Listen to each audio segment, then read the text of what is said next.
All right, this is another model of a student's work dealing with the Wi-Fi and the homeless article, and then Farewell My Mailbox. This received the high mark simply because it had some good qualities, two of which are these. One, it was beyond the minimum length that required, but not overly so. All right.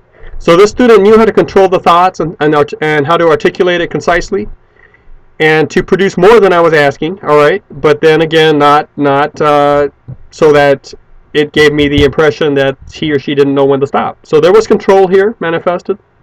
There was also uh, a unique perspective. All right. Let's take a quick read, and of course you can read this by pausing the video and expanding the view.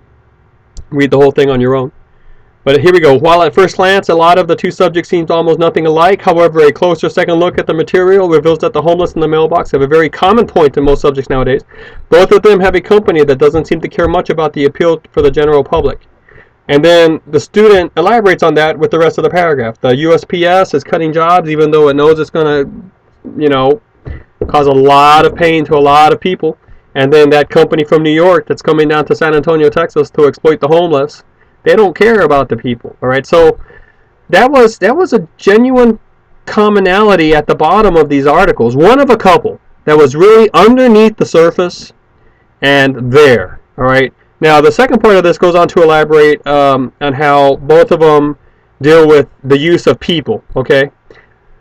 But what I saw right up here and what I saw on the whole, I think that the first paragraph is stronger than the second, but this was enough to make me think of it as the perfect model to show you. This would be like a 3.9, which, is meant to show that you don't, you need to have sufficient thought to write beyond the minimum limits of the assignments I give you, but then that thought really does have to be analytical and penetrating enough to really grab hold on a genuine element that I'm asking you to find. So this does it very well. It's easy to read. It's to the point.